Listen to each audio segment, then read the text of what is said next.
Along the back roads of Maine's Lakes region sits the town of Sweden. Small rural community, we have a lot going for us.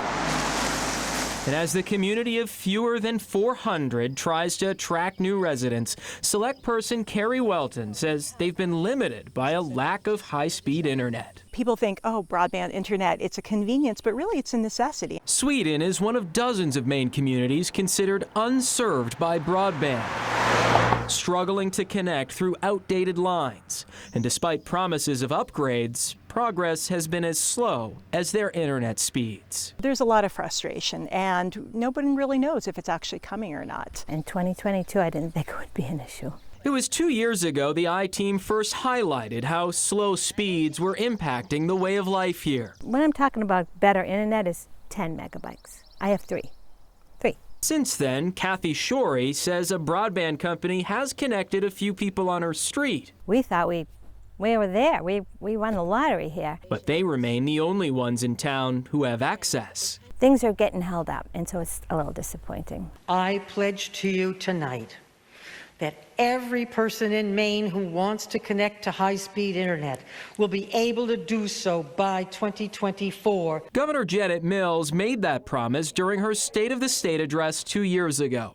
And while there's been progress since, data from the state shows 4% of Mainers remain unserved, while another 1% don't have access to internet at all. We really want to prioritize getting those folks a connection now. Brian Allenby is with the Maine Connectivity Authority, the quasi-government agency tasked with meeting the governor's goal by planning and investing in broadband infrastructure. More than 70,000 homes and businesses now have a funded connection in Maine. But there are thousands still to go. Was the timeline a little too ambitious, or do you think that you'll still be able to make the timeline work? We're on track to meet that goal, right? To ensure that 1% of locations that don't have any access to any sort of technology have access.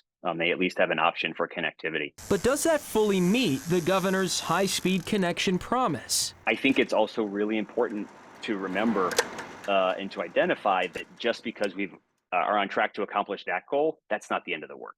There's still so much more to come. And for an unserved town like Sweden, that can't come soon enough. From my point of view, we wonder if it really panned out the way that they intended. Welton says the town is in talks with Spectrum on an agreement to bring broadband here, but it's going to take more time, and they still want to see more options. As a small community, we want to be competitive with some of these others. In the meantime, all they can do is wait. It's been a long battle.